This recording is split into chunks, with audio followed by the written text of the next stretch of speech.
Nós estamos no livro Missionários da Luz, ainda estamos no capítulo da materialização.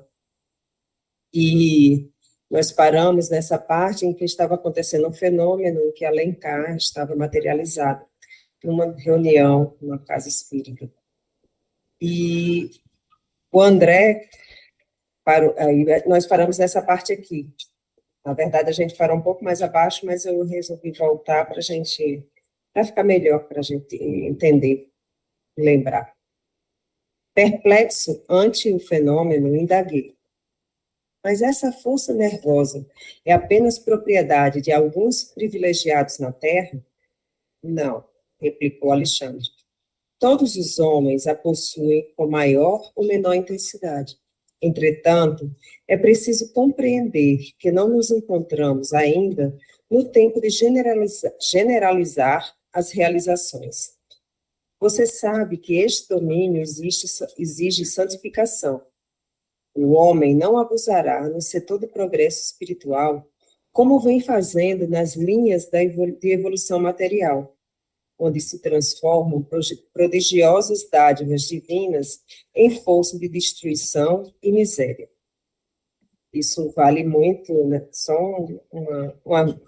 uma paradinha aqui, vale muito para o que está acontecendo hoje, né? O que acontece hoje com o planeta, que o homem explorou durante muito tempo e explora ainda de uma forma muito irresponsável os recursos que nos são dados da natureza. Explora, abusa de seus irmãos, e aí a conta chega de alguma forma. Então, assim, essas mudanças climáticas, toda essa rebeldia da natureza, que não é uma rebeldia, né? É uma prestação de contas, mais ou menos. É assim, abre o olho, ó homem, ó ser inteligente. Abre o olho, porque você está destruindo o que te conserva e te dá a vida. É só uma observação. O ser que se julga inteligente, né? Isso não é inteligência. Exatamente. À medida que a gente vai extrapolando todos os limites da natureza, numa ganância, numa sede de poder e só de dinheiro que se preza, né, sem pensar nas relações humanas, sem pensar nas relações ambientais, sem ver esse complexo que é a mãe Gaia, né? A Gaia, na verdade, é um complexo que está, e todos são unidos. Acho que essa semana falou-se no balançar das alas de uma borboleta do outro lado do mundo, consegue fazer um outro tipo de vibração aqui desse lado. Então, assim, todas as nossas atitudes estão interligadas com tudo, com tudo. E muitas coisas estão acontecendo e as pessoas não param para pensar. Teve uma pandemia, agora essas inúmeras enchentes, não só no Brasil, a China, vários lugares estão dessa mesma, passando por coisas semelhantes. Vulcões, mas aí as pessoas, é uma expressão da natureza, o que é que eu posso fazer? Nós podemos fazer o mínimo. Não adianta a gente só ter garganta e de gritar que foram todos os governos. Eles têm responsabilidades enormes, têm, mas cada um também tem a sua responsabilidade. Né? É o papelzinho que eu deixo de jogar ali, é o plástico, o isopor que eu paro de comprar, é a forma como eu consumo no mundo. Quais são as nossas necessidades reais? Porque tanto que a gente consome de forma tão desequilibrada, que a gente descarta de forma tão desequilibrada e egoísta com os outros seres. Né? Fala, Ana, pode falar. Eu vejo assim como se fosse o planeta tá enfermo, né? Ele é um organismo e a gente teve sinais, deu um espirro, ninguém fez nada. Deu uma febrinha, ninguém fez nada. Agora está estourando uma coisa mais profunda, né? E se ninguém fizer nada, vai vir mais profundo. Mas sempre é possível fazer, né? Sempre a partir de agora a gente pode mudar, ainda vai ter consequência do que foi feito, mas é possível, porque eu também acho que se a gente olhar só com esse olhar de é assim mesmo, os humanos são assim, e vão, a gente também se congela, né? É possível, sim. Eu acredito que se a gente mudasse, tirar porque a gente pode olhar para a catástrofe, por exemplo, ali de Porto Alegre, da Grande Porto Alegre, que é o que a gente vê mais, as pessoas atingidas são os mais vulneráveis, né? Isso quer Sempre. dizer o quê? As pessoas foram empurradas para as áreas mais vulneráveis, os mais vulneráveis vão para as áreas mais vulneráveis. Então, e se tirasse essas pessoas e pusessem elas em áreas mais nobres, né? As áreas que não foram atingidas são as mais caras de Porto Alegre, talvez até do Brasil. Então, e se tirasse essas pessoas de lá, talvez a catástrofe não seria essa, né? Eu acho que é esse o olhar. Vamos ser ativos nisso também, né? Aqui Sim. no Rio, quando acontece, também é a mesma forma. As áreas mais vulneráveis estão as pessoas mais vulneráveis. Pode falar, Remy. O sistema é excludente, né? Vai excluindo, né? Mas o que você falou, né, de um amigo meu que chegou agora do Japão e ele tomou uma água e não tinha lixo para jogar a garrafinha. Aí ele descobriu que lá cada um é responsável pelo seu lixo. Então, a Sandra falou agora da bala, né? Descascou a bala, põe o papel no bolso, né? E descarta em casa. Cada um é responsável por descartar. Então, e outra coisa importante, gente, sempre tiver a oportunidade, plante uma árvore. Plante uma árvore. A Sandra falou agora do bater da asa borboleta do outro lado, ela interfere aqui, nas ondas aqui. Plante uma árvore. Se a gente não está na região de Porto Alegre, a gente não está lá, na nossa região, vamos plantar, né? Eu estou procurando uma área para comprar, uma coisinha para fazer diferente de Brasília, estou querendo sair um pouquinho de Brasília. A Flora me mandou uma área totalmente degradada, num lugar maravilhoso, não tem uma árvore. Vamos plantar, né? A gente sempre pode fazer alguma coisa. Isso é muito importante. Essas palavras da Sami, para trazer esse despertar de consciência. O nosso lixo, cuidar do nosso lixo, cuidar da gente, como a gente se alimenta, né? Comprar menos isopor, menos plástico. A Cláudia aqui, a Cláudia é linda, minha esposa. Ela vai no supermercado, ela leva a sacola. Eu nunca mais usou sacola. Aqui em casa não tem mais sacolinha. Acabou há muitos anos já. Tem essa consciência, né? Então vamos lá. Mais alguém? Vou continuar. Peraí, deixa eu... Eu até me perdi. Aí mesmo, não, replicou Alexandre. Todos os 11 possuem com maior ou menor. Vai, volta. Aqui. Não, replicou Alexandre. Todos os homens a possuem com maior ou menor intensidade. Entretanto, é preciso compreender que não nos encontramos ainda no tempo de generalizar as realizações.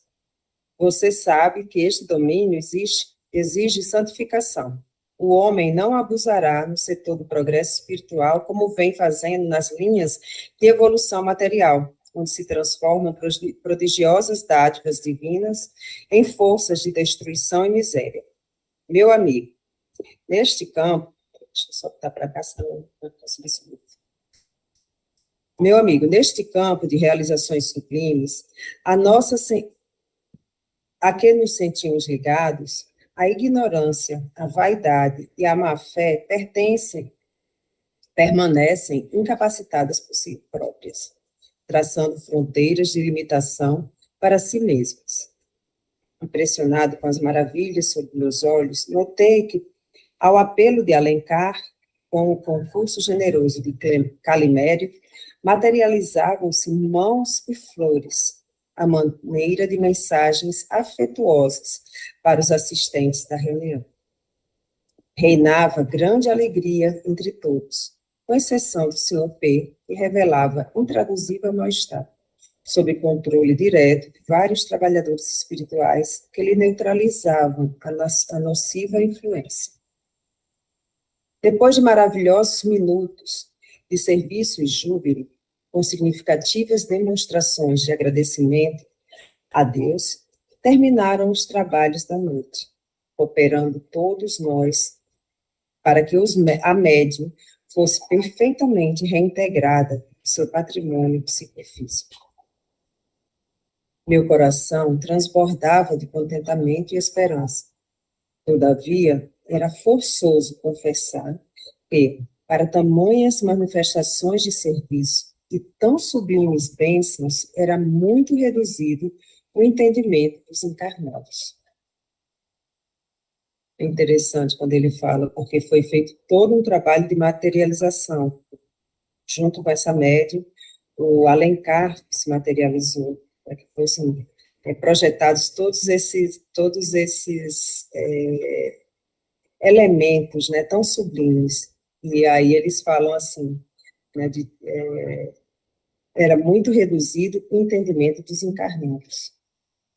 Semelhavam-se a crianças afoitas, mais interessadas no espetáculo inédito que desejosas de consagração ao serviço divino. Francamente, estava desapontado. Tantos emissários celestes a se esforçarem por meia dúzia de pessoas que pareciam distantes do propósito de servir a causa da verdade e do bem. Eu não entendi essa interrogação, não. Para mim era uma afirmativa, mas vou ler com a entonação. Tantos emissários celestes a se esforçarem por meia dúzia de pessoas que pareciam distantes do propósito de servir a causa de verdade e do bem, expus minha opinião ao devotado instrutor. Mas Alexandre respondeu tranquilo. E Jesus? Considera você que ele tenha trabalhado somente para os galileus, que não o compreendiam? Julga que tenha ensinado tão só o templo de Jerusalém? Não, meu amigo. Convence-se de que todos os nossos atos, no bem ou no mal, estão sendo praticados para a humanidade inteira. Por agora, os nossos companheiros terrestres não nos entendem, nem cresceram devidamente para a completa consagração a Jesus. Mas a semeadura é viva e produzirá a seu tempo. Nada se perde. Que bonito, né, isso que ele fala. Porque o André está totalmente desanimado, né, com todo aquele fenômeno, as pessoas que estavam naquela reunião só conseguiam enxergar o fenômeno, mas a grandeza de tudo aquilo, de todo esse trabalho, as pessoas não estavam entendendo. E aí vem o Alexandre e explica dessa forma tão carinhosa, né, a respeito do trabalho de Jesus que veio e que tanta gente ainda hoje não compreende. E nada se perde. E nada está solto. E, gente, olha, a semeadura é viva. A semeadura é viva. Olha que coisa linda. E uma coisa interessante, eu lembrei outra vez aqui daquela coisa que o Ismael fala, né? Cada movimento de bondade, de amor, cada movimento no sentido espiritual, né? A força que vem ao nosso encontro é muito maior, né? O apoio que eles dão e tudo para a gente. E é muito interessante isso. E da mesma forma que uma maçã podre estraga as demais, um gesto de amor tem uma repercussão enorme, gente. Né? Então, às vezes uma assembleia pode ter vários ouvintes, mas se você conseguiu atingir um coração, já valeu a pena, né? Diga de Jair. O que acontece? Era muito reduzido o entendimento dos encarnados. Ele fala isso, em anterior também ele fala que as pessoas que estavam presentes não se ligavam no fato, né? Transformação. Mas isso tudo é natural, porque, veja só, aquelas pessoas que estavam ali, estavam sendo provadas para eles, não as mensagens crísticas, mas estava provando para eles que existe vida após a morte. Muitos daqueles casos. Então, se nós formos olhar a reminiscência do Espiritismo, que começou lá na França, os principais efeitos eram efeitos físicos, porque o efeito físico convence as pessoas que existe vida além da morte. Só isso que é o objetivo. E depois a parte moral, a parte da evolução, foi através dos livros. Por que eu estou falando isso? Porque o Chico, ele quis entrar nesse trabalho de materialização. E Emmanuel falou, não, você vai se afastar desse trabalho de materialização porque o campo dele é muito limitado. O seu campo é mais abrangente, como nós estamos estudando aqui os livros. Entendeu? É só isso que o objetivo é só esse, mostrar que existe. Porque uma pessoa pode ler esse livro aqui e não acreditar nada disso. Mas aquelas pessoas que viram a materialização, eles passam a ser disseminador dessa informação e convencendo outras pessoas que têm a mesma vibração que eles. Eu vejo assim, sabe? Eu acho, só pegando um gancho do que o Romulo falou, a respeito do quanto que você impregna do que você tem dentro de você para outras pessoas. Se a gente parar para pensar que nós estamos num grupo de 9, 8 pessoas reunidas hoje, agora nesse momento, das que nós estamos vendo, né? As que estão ao nosso redor, que a gente não tem capacidade de ver, mas sabe que estão aqui, tem muito mais. Mas o quanto do que a gente aprende aqui, nesse minuto, hoje, no dia de hoje, pelo menos, a gente passa para mais tantos ao nosso redor. Porque quando terminar essa reunião aqui, eu vou para o meu trabalho, e lá tem tantas outras pessoas que estarão ao meu redor, e que eu posso passar uma mensagem de amor, uma mensagem fraterna, uma mensagem afetuosa. O Rômulo, a mesma coisa, a Ana, a mesma coisa, a Flora, o Dídio, Djaí, a minha mãe, todos. Tem sempre alguém do seu lado, mesmo que você não esteja, eu estou aposentado, eu não trabalho, mas tem a sua esposa, ou não, tem a sua faxineira, ou não, tem uma pessoa que você vai a um mercado, uma farmácia, uma padaria, que você pode distribuir esses ensinamentos diariamente. Eu achei bacana isso que o Romulo falou anteriormente. Uma consciência que a gente estava falando agora lá de Porto Alegre, né? Esse desastre todo, a gente pode irradiar amor para eles, né? Todo dia. Depende de onde a gente estiver, a gente pode dar sustentação, dar amor, força, esperança. Né? Tem um acampamento lá em Porto Alegre, que tem um amigo nosso que está tomando conta. Eles estão fazendo plantão de 48 horas.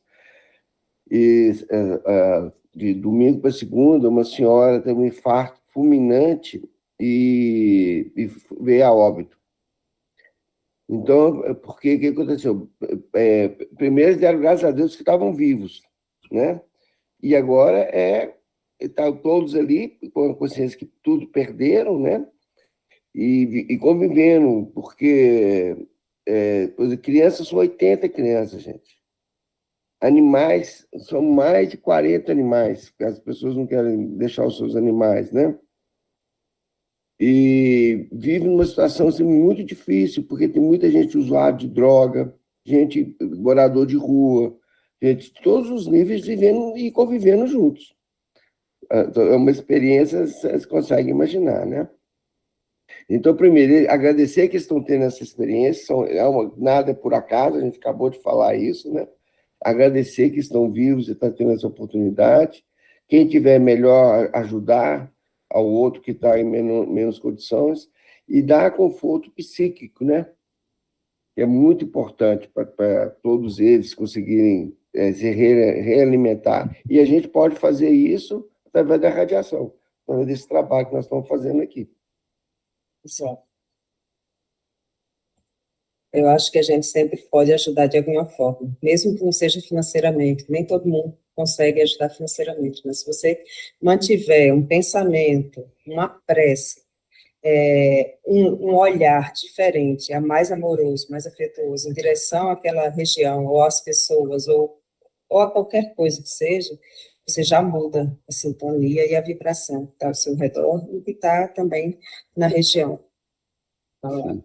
Ao invés da lamentação, de várias lamentações, né, ficar emitindo lamentação, tristeza, emitir Isso. amor, prece, fé, esperança.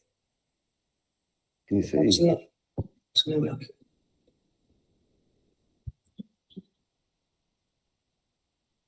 E sorrindo, rematou, depois de longa pausa. É verdade que você, no mundo, foi médico, sempre interessado em ver o resultado do seu trabalho. Mas não se esqueça do esforço silencioso dos semeadores do campo. E recorde que as sementes depositadas nos sarcófagos egípcios há alguns milhares de anos estão começando a produzir maravilhosamente no solo da terra. Interessante, né? Ele fala do nosso imediatismo, e aí ele vai e joga essa das sementes, né? Que a Ana sempre coloca essas sementes na irradiação Sim. dela, eu acho sempre tão, tão bonito. Mas é isso, é plantar essas sementes. E as sementes, elas precisam ser regadas, elas precisam da nossa espera. Você não coloca uma semente hoje e amanhã ela já está uma árvore. Tem um tempo. Todo tem um tempo de crescimento, de frutificar, de florescer, como todos nós, né? Vamos plantando essas sementes nos nossos corações para sermos cada vez melhores. Amém. Intercessão, capítulo 11. Certa noite, fim da dissertação que Alexandre consagrava aos companheiros terrenos, meu orientador foi procurado por duas senhoras, que foram conduzidas em condições especialíssimas. Aquele curso adiantado de esclarecimentos, porquanto eram criaturas que ainda se encontravam presas ao veículo da carne, que procuravam um instrutor, temporariamente desligadas do corpo por influência do sono. A mais velha, evidentemente espírito mais elevado, pelas expressões de luz de que se via rodeada, parecia muito conhecida e estimada de Alexandre, que a recebeu com indisfarçável demonstrações de carinho. A outra, porém, envolvida num círculo escuro, trazia o semblante lacrimoso e angustiado. Oh, meu amigo, exclamou a entidade mais simpática, dirigindo-se ao benévolo orientador. Depois das primeiras saudações, trago-lhe minha prima Esther, que perdeu o esposo em dolorosas circunstâncias. E enquanto a senhora indicada enxugava os olhos em silêncio, acabrunhadíssima, a outra continuou. Alexandre, conheço a elevação e a urgência de seus serviços. Entretanto, ouso pedir sua ajuda para os nossos pesares terrestres.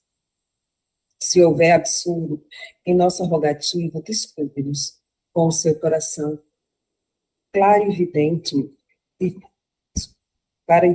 bondoso. Somos mulheres humanas, perdoe-nos, pois se batermos à sua porta de benfeitor para atender a problemas tristes.